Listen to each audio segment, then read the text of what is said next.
You keep telling yourself that the next answer will finally bring you peace. Maybe if you think about it one more time, you'll finally understand what she meant. Maybe if you replay the conversation again, you'll finally stop feeling anxious. Maybe if you figure people out, you'll finally feel secure. So you keep chasing answers. But then another conversation comes, another interaction, another person, another question. And before you realize it, you've been running the same mental loop for years. Different faces, same cycle. Because the thinking never actually ends, it just finds someone new to think about.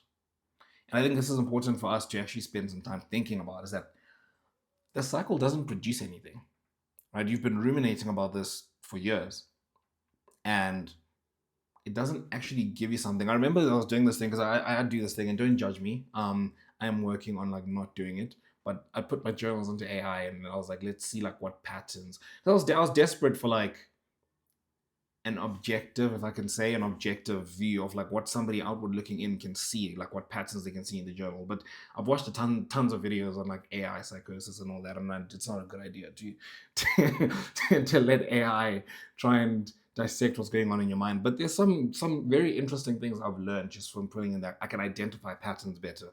I remember the one thing it told me was journaling about the problem and ruminating over the problem feels like you're working on the problem, but look back 4 years, nothing's actually changed.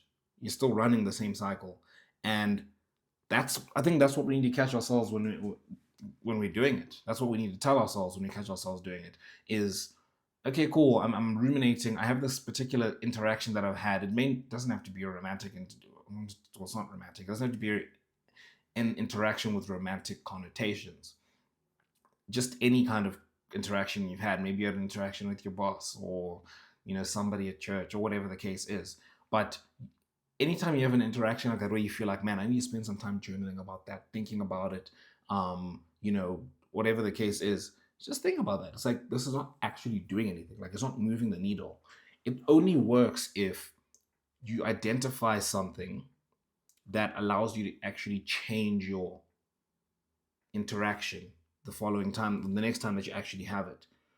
Otherwise, you're just ruminating, running the same cycle. I can't think of a nice way of putting this, like the way Chris Williamson will put it. I guess I can try, but it's procrastination, masquerading as self improvement, if I can put it that way. It feels like you're working on the program, on the problem, on the problem, but you're not.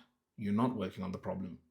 And I think the other really difficult part is if you're somebody who introspects that much, you're probably not somebody who's not ambitious. Like you have things you want to do in your life, you have dreams you want to achieve, you have goals you want to reach, you have had plans for your life.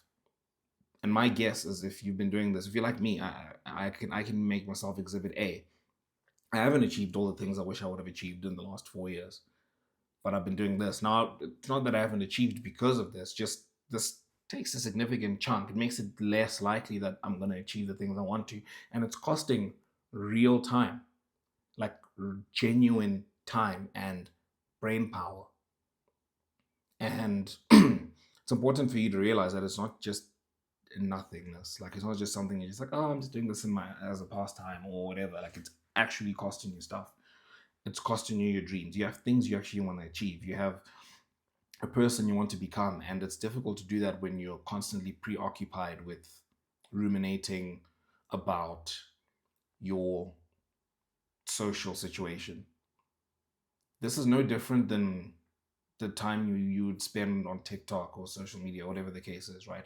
Where you're numbing yourself and you're kind of just procrastinating, so you're wasting, you're chucking time down the drain. It's different in the fact that at least when you're on TikTok or whatever it is, you're not fooling yourself into thinking you're being productive. Now there is kind of a section of this where if you're watching like self-improvement videos, you feel like you're being productive, but you're not being productive, right? But for the most part, you can see like when your screen time comes when you get the notification every week. I don't know if you guys get it every week. I always get it every week on Sunday at 9:17 a.m. It's so interesting that it's always at that time. But when you get that screen time notification at the end of every week, you know how much time you wasted on your phone. But it's difficult for you to get that summary on, I've spent time thinking about, this girl that, and nothing's gonna happen. Maybe because she's not available or whatever, or maybe something can happen, but it's not happening because you're spending so much time thinking about it. Or I spend so much time thinking about my position in my friend group, or I spend so much time thinking about, the people at work, and whether I'm like good or whatever the case is. That doesn't come as a summary report at the end of every week to say you've wasted time doing this.